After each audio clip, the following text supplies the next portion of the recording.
Vamos começar esse vídeo já com musiquinha de anime, que é pra abrir aqueles portais. Antes de começarmos esse vídeo, quero fazer algumas considerações. Sei que o vídeo demorou bastante para sair, sim, eu sei, mas isso de certa forma é bom, porque nos deu tempo para montar algo mais embasado, e também para evitar parecer que estávamos começando uma briga entre perfis. Embora ele tenha sido elaborado após sermos criticados pela combinação de animes e outros conteúdos com a fé cristã, ele não é uma resposta direta a essa crítica. Existem dois motivos para isso. O primeiro, e mais óbvio, é que não temos interesse em discutir com outros perfis. O CG se manteve firme até hoje, evitando brigas desnecessárias e polêmicas, e não será agora que vamos dar foco nesse tipo de coisa. Ou seja, o vídeo sai apesar das críticas e não por causa delas. Em segundo lugar, entendemos que é relevante explicar por que cultura pop pode ser uma ferramenta de auxílio ao evangelismo, se aplicada de maneira correta. Mas para não queimarmos pauta, vamos dar início à nossa conversa. Se você não me conhece, eu sou o Paladino e você está no Um Cristão Geek, onde cultura pop e teologia andam em unidade. Então bora para mais um vídeo de hoje.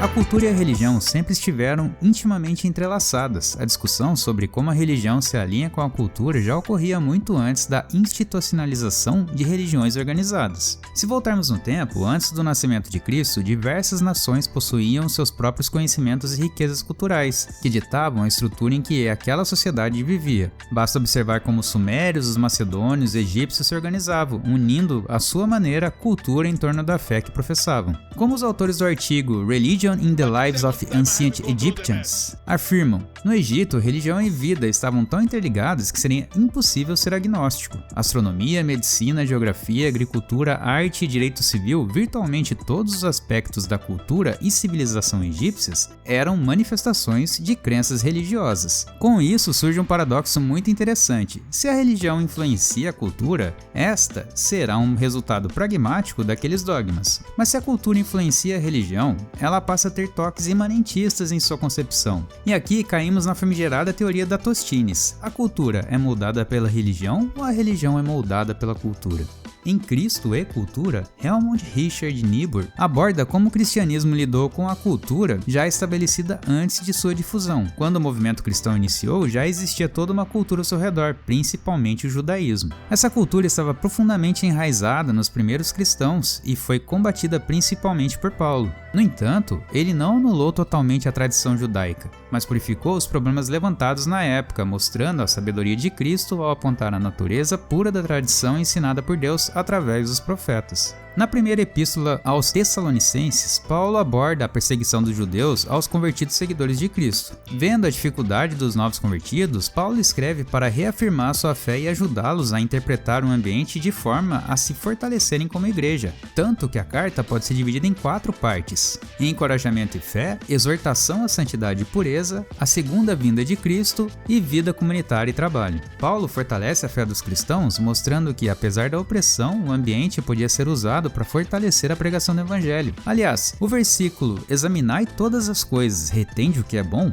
está justamente nessa etapa da vida comunitária. Aqui Paulo fala do ambiente da relação interpessoal e principalmente da cultura daquela época, expressando que à medida que os cristãos se ajudam e aprendem a lidar com o ambiente, eles passam a impactar aquela estrutura, ensinando aos observadores como reagir a essas provocações culturais. Esse não é um privilégio apenas do Novo Testamento. No Antigo Testamento, em Daniel, encontramos algo semelhante quando ele sugere a Azarias, Misael e Hananias que aprendam e interajam com a cultura babilônica, mas preservem sua integridade e fidelidade a Deus. Helmut aborda uma perspectiva parecida quando ele fala em seu livro sobre como o cristão enxerga a realidade cultural. Agora que a religião já está estabelecida, ele precisa lidar com os costumes que crescem junto com ela, enquanto a sociedade avança para níveis diferentes de conforto, produção, informação e acesso ao conhecimento muito distintos das épocas antigas. No livro, ele divide isso em 5 categorias principais: o cristão contra a cultura, o cristão da cultura,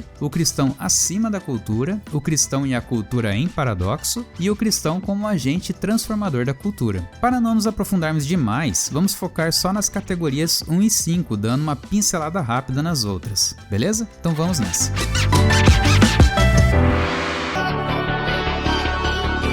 Começando com um resumo das outras categorias. Quando a cultura é vista como separada da religião, temos esses cenários com o cristão como um produto da cultura. Quando Helmut fala do cristão da cultura, ele se refere a incorporar qualquer cultura dentro do cristianismo, sem filtrar esses elementos. Isso pode deixar o cristão excessivamente liberal. É dessa ideia que surge, por exemplo, o gnosticismo, que vê elementos de todas as religiões como parte de uma consciência genuína. Parte do liberalismo teológico também vem dessa linha de pensamento. Já quando ele trabalha com o cristão acima da cultura, Helmut sugere que na Idade Média, a cultura era subordinada à visão religiosa. A Igreja influenciava quase todos os aspectos da sociedade, com práticas religiosas definindo o calendário e rituais, marcando eventos importantes como batismo, casamento e ordenação. Os ensinamentos da Igreja moldavam as crenças sobre moral, o sentido da vida e o pós-vida. A Igreja institucionalizou sua mensagem, tratando elementos culturais como absolutos e dogmáticos. Nesse modelo, o foco não era o evangelho em si, mas uma cultura específica. Essa visão era defendida por Tomás de Aquino na perspectiva católica romana. E por último, para fechar essas breves características, Helmut traz o cristão como um paradoxo da cultura. Essa posição é associada a Martinho Lutero e descreve a relação complexa entre cristãos e a cultura ao redor. Essa abordagem reconhece a queda e a miséria do pecado, além do chamado dos cristãos para se engajarem com a cultura, criando uma tensão entre a ira de Deus e sua misericórdia. Lutero abordou esse tema com sua doutrina dos dois reinos. Ele propôs que a mão esquerda, representando o poder secular, usa a espada do poder no mundo, enquanto a mão direita, o poder espiritual, segura a espada do Espírito, a palavra de Deus. Segundo Lutero, a fé não deve ser forçada pelo poder secular nem se acomodar aos modos seculares de pensamento, mas também não deve interferir no poder secular. Isso coloca o cristão em um paradoxo constante, onde ele se vê contra os valores da cultura, mas que às vezes precisa fazer uso deles. Bem, essas são abordagens que variam muito com as épocas em que elas foram estabelecidas e estão direta ou indiretamente ligadas com as outras categorias que julgamos principais e que são o objeto do estudo real desse vídeo. Então, começando pelo ponto mais comum na comunidade, vamos falar sobre a posição de um cristão contra a cultura. Um primeiro ponto a discutir aqui é a alienação e a confusão que a cultura pode gerar na pessoa.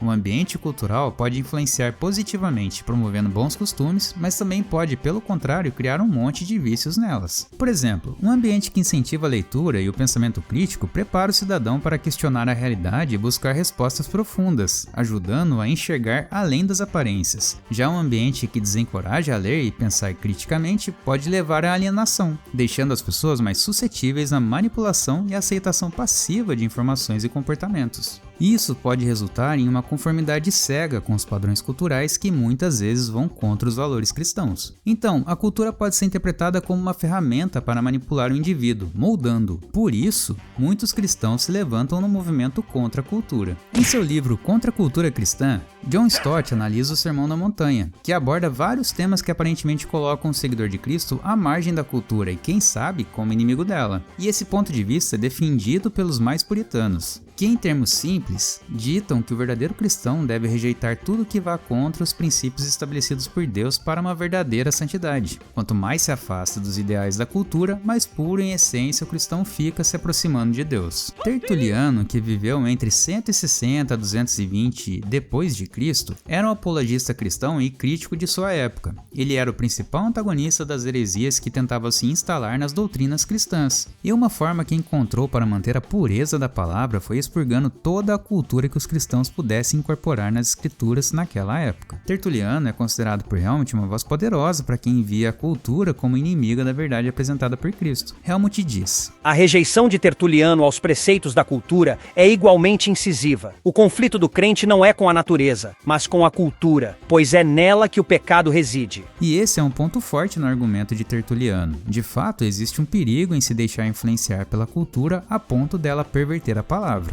A palavra de Deus é, antes de tudo, uma expressão do seu caráter para a humanidade. É a maneira que o homem tem num ambiente terreno de ouvir a voz de Deus com mais clareza. E é por isso que existe um grande esforço da comunidade teológica em buscar a interpretação mais correta dos ensinamentos, evitando justamente o que Tertuliano tanto combatia. manipular o ambiente de forma que a verdade bíblica se encaixe nos padrões humanos e não o contrário. Mas ao exagerar nesse mecanismo, Tertuliano incorre em outro erro. Embora pareça um bom sistema de defesa contra a má interpretação das escrituras, ele se assemelha muito ao pensamento dos ascetas, que acreditavam que distanciar-se totalmente de uma vida ligada à sociedade cultural manteria a pureza de quem nasceu de novo em Cristo. É claro que todo cristão deve tomar muito cuidado com a forma como a cultura molda o ambiente social, e ele deve sim avaliar como a cultura o influencia. Mas o problema nisso tudo é acreditar que manter-se longe de qualquer prática cultural, seja arte, literatura, música ou qualquer outra expressão, tornará o cristão livre do pecado. E é nesse ponto que Helmut apresenta a fraqueza de Tertuliano. Ele se aproxima da ideia de que o pecado original é transmitido pela sociedade e que, se não fossem os costumes viciosos que cercam uma criança desde o nascimento e sua educação artificial, sua alma permaneceria boa. Se afastar completamente da cultura não te torna santo, apenas mais legalista. Enormes prejuízos já foram causados pela confusão entre ascetismo e santidade. Veja, a santidade é um dom de Deus, enquanto o ascetismo é um esforço humano. A santidade depende inteiramente da obra regeneradora e purificadora do Espírito Santo, enquanto o ascetismo depende exclusivamente do esforço próprio. A santidade nos aproxima de Deus, enquanto o ascetismo nos afasta dele. O próprio tio Nico, que sempre aparece aqui nos ajudando com essas questões, faz um alerta sobre isso. Abre aspas, nenhuma dessas abstinências e regras conseguem de fato crucificar o velho homem com seus pecados. Elas têm aparência de piedade, mas não têm poder algum contra a carne. Fecha aspas. No fim das contas, acreditar que manter-se longe da cultura te aproxima mais de Deus só faz o cristão eliminar a graça divina, que é o que realmente limita a ação do pecado na vida das pessoas. A salvação vem pelo sacrifício de Jesus e não pelo esforço do homem. E é isso que nós precisamos realmente compreender. E finalmente chegamos ao último ponto, o cristão como um agente transformador da cultura. Embora seja a perspectiva menos adotada, esse talvez seja o verdadeiro papel dos cristãos. Como falamos antes, a cultura tem um grande desempenho na vida da comunidade e dependendo de como é aplicada, pode influenciar uma pessoa para vícios ou virtudes. E se você está se perguntando, sim, essa é a perspectiva que nós adotamos aqui no canal. É claro que tem que se ter muito cuidado na hora de avaliar a cultura e incorporá-la na interpretação bíblica, para o cristão não cair no erro de acabar virando um produto da cultura em vez de um transformador dela. Mas o medo não deve ser um motivo para desencorajar esse movimento, muito menos a preguiça. Porque sim, transformar a cultura é um processo muito trabalhoso. A única maneira de fazer da cultura uma ferramenta para o evangelho é estudando e entendendo ela. Ao perceber os seus acertos e suas falhas, fica mais fácil observar como ela pode ser aplicada dentro do contexto da pregação da palavra. Até o próprio Jesus usou elementos culturais em seus ensinamentos. Ele usou parábolas para ilustrar o que queria dizer, como a do bom samaritano, que usa um contexto cultural familiar aos ouvintes para ensinar sobre o amor ao próximo. Ou Paulo, que fazia a mesma coisa. Ele usou o altar ao Deus desconhecido para se referir ao Deus judaico, e argumentos filosóficos dos pensadores da época para explicar ensinamentos de Cristo, como em Atos 17:28. Pois nele vivemos e nos movemos e existimos, como disseram alguns dos poetas de vocês, também somos descendência dele. Existem teólogos que aproximam os textos de Paulo a filósofos estoicos do primeiro século, por causa do seu uso retórico da escrita. E no Antigo Testamento, em Êxodo 25, de 1 a 9, Deus descreve matérias-primas e artes para a construção do tabernáculo, legitimando assim diversas profissões e a arte envolvida. Deus aceitou joias e roupas do Egito para serem usadas no tabernáculo, o que mostra sua aprovação de contribuição artística e cultural para o lugar de adoração,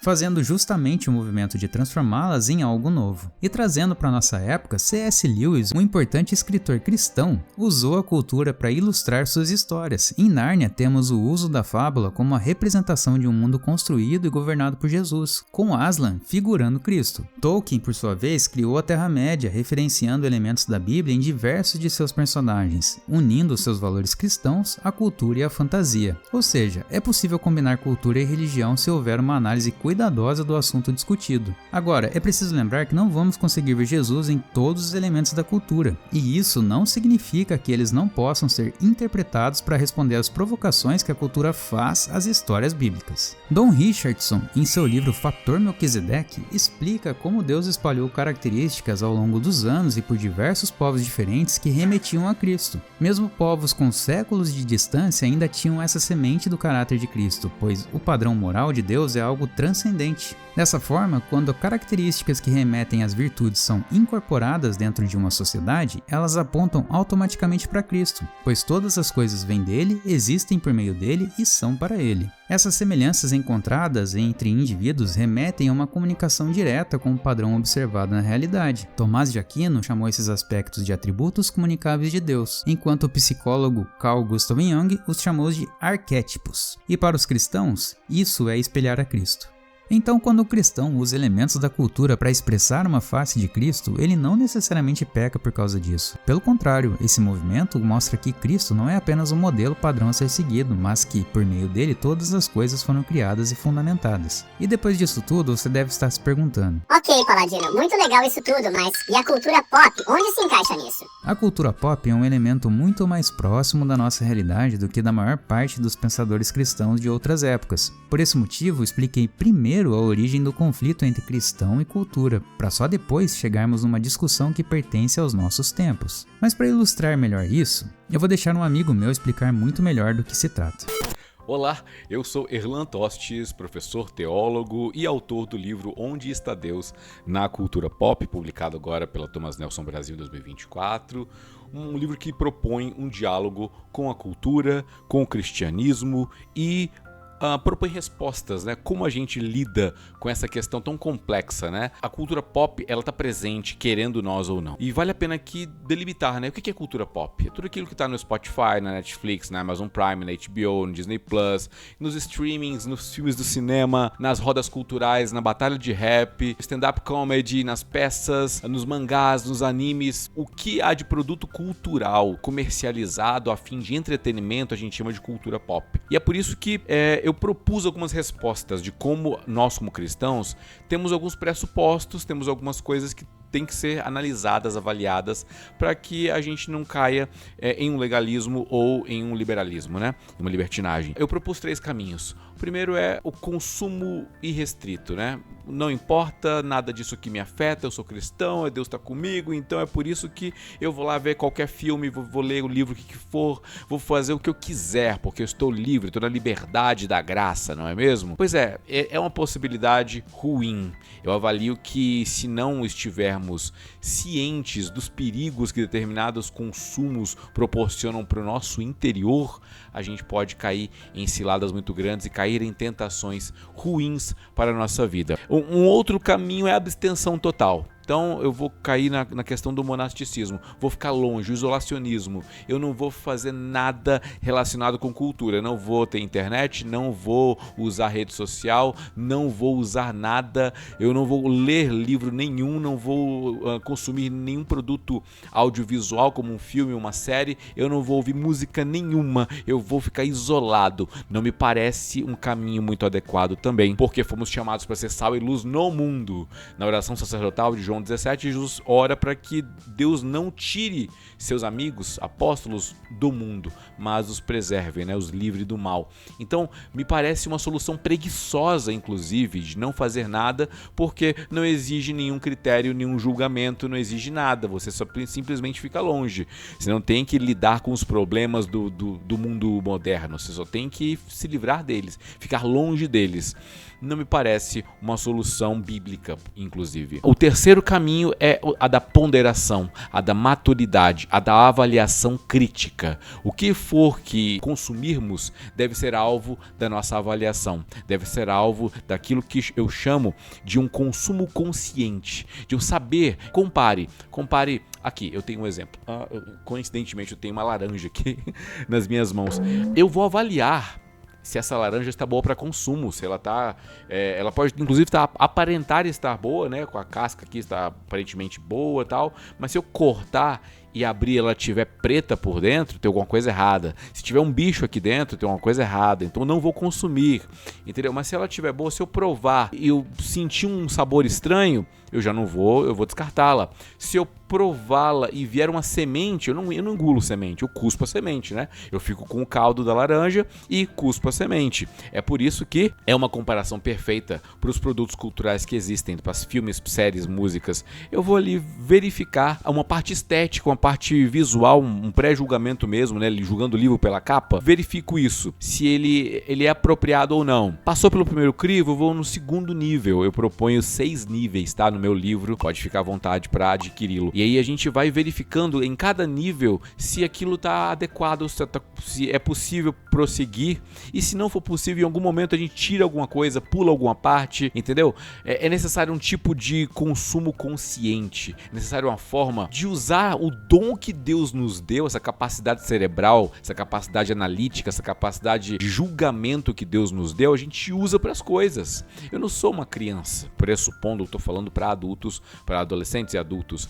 Crianças, elas devem ser orientadas por seus pais, ok? Nós, adultos, nós que temos agora uma capacidade de julgamento do mundo ao nosso redor, nós temos capacidade de, quando lermos um livro, 1984, do George Orwell, é um livro que eu gosto muito, e ele é uma distopia, ele é um mundo pós-apocalíptico, digamos, mas um apocalipse político, né? Já que o Estado toma controle, né? 3 nações tomam controle do mundo. Tem partes aqui que eu acho inapropriadas, que eu acho que podem ser evitadas, que eu acho que tem alguns capítulos, algumas descrições muito pesadas, que a gente pode só passar o olho assim e ir para a próxima página para que a gente possa ver o todo. Existe uma mensagem muito bonita que o George Orwell coloca aqui, uma mensagem de um perigo do autoritarismo que vale a pena ser consumido para que a gente não caia em desilusões políticas, né? Para citar um outro livro ali, do Visões e Ilusões Políticas, do David Koyzis. Entende? Aqui eu vou julgar, vou analisar, e eu faço isso primeiro para consumo próprio, segundo para que na hora que eu for compartilhar com outras pessoas, elas possam também ser instadas a julgar e a compartilhar aquilo que aprenderam. O Espírito Santo comunica com o nosso espírito que somos filhos de Deus, nos ensina a orar, intercede por nós e também nos mostra aquilo que pode nos desviar do caminho. Se algo é sensível para você e você não quer um tema específico, alguma coisa que te dá um gatilho, alguma coisa ruim para a sua vida, você consegue ficar longe. Ninguém vai ser obrigado a consumir nada da cultura pop, obviamente. Mas se você tá aprendendo algo com aquilo, se aquilo está sendo bom para o seu proveito, né, usando o texto de Filipenses 4:8, né, de tudo que for de boa fama, que for honesto, que for puro, isso você tem que ter na sua mente, isso tem que pensar, o seu pensamento tem que estar arraigado nisso. Então, obviamente, é a chave hermenêutica, né, para usar uma palavra legal, é uma forma que a gente vai usar como crivo para avaliar os produtos que existem. Certas músicas são legais, mas tem trechos que não são aproveitáveis, certos filmes são legais, mas tem cenas que são dispensáveis, certos produtos gospel são legais e tem trechos que são dispensáveis, certas produções cinematográficas cristãs são legais, mas tem algumas coisas muito ruins, algumas doutrinas ruins no meio delas, entende? Tudo deve ser alvo do nosso julgamento, é por isso que Deus nos concedeu essa mente e o Espírito dele e a palavra dele para nos guiar e serem balizas para avaliação e julgamento do mundo, ok? É um prazer estar com vocês.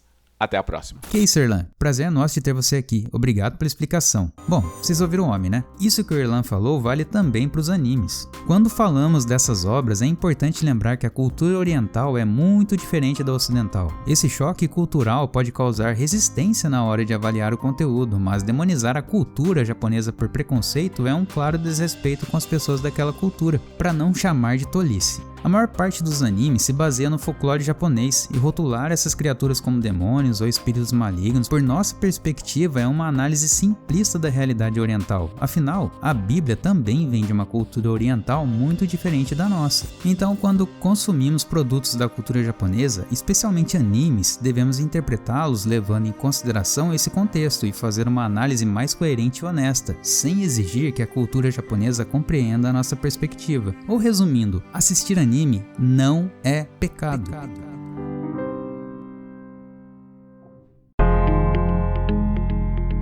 No fim das contas, entender a cultura como uma ferramenta para evangelização não é fácil. A complexidade desse debate mostra porque muitos cristãos ainda têm medo dos danos que ela pode causar nas pessoas. O próprio Francis Schaeffer explica isso no seu livro A Arte e a Bíblia. Ele aponta que as pessoas perderam o interesse em fazer conexão entre a arte e teologia, achando que elas são antagônicas, quando na verdade elas se complementam, desde que haja boa vontade para interpretá-las. Então, eu entendo quando alguns cristãos falam contra a cultura porque que realmente é um trabalho entendê-la, interpretá-la e usá-la para pregação. Então isso significa que está liberado usar qualquer coisa da cultura pop para falar de Deus? A resposta é um enorme claro que não. Mesmo que defendendo o uso da cultura pop para evangelismo, não significa que todos os meios sejam lícitos ou que a cultura não possa ter problemas se mal interpretada. Também não afirmamos que Deus precisa ser expressado claramente a todo momento pela cultura para que possamos usá-la. A arte não tem o dever de pregar a Cristo e a cultura não vai evangelizar ou catequizar as pessoas. Essa não é a função dela, nem o propósito pelo qual foi criado. Essa obrigação é nossa, como filhos de Deus e seguidores de Jesus, de interpretar e levar essa mensagem às outras pessoas. Então, toda vez que você ver alguém ditando o que deve ou não deve ser visto, pondere o seguinte: os argumentos usados são coerentes? Eles têm algum embasamento teológico ou são só versículos jogados na tela? Existe boa vontade em realmente analisar a cultura sem sensacionalismo barato? Se a maior parte das respostas for não, então rejeite esse tipo de conteúdo, porque essas pessoas não estão ali para te ajudar, só estão tentando vender algum tipo de produto para ganho próprio, seja uma informação ou mesmo entretenimento. E isso vale para os dois lados, como é o nosso caso. Vocês não são obrigados a concordar com tudo que a gente fala nos posts ou vídeos. Nosso trabalho é instigar vocês a buscarem o conhecimento por conta própria e perseverarem no estudo da Bíblia. Existem inúmeros estudos teológicos de qualidade espalhados pela internet e existem vários centros que fazem esse trabalho, como é o Instituto Schaeffer de Teologia e Cultura, a Escola Bibotalk, a Fabapar e a galera da BC2. A ideia é que vocês estudem, criem consciência e tenham base para interpretar quais limites precisam traçar para uma vida de qualidade com Deus. Por mais boa vontade que os criadores de conteúdo tenham, o máximo que podemos fazer é dar um conselho, mesmo que alguns ainda insistam em condenar as pessoas como se fossem juízes.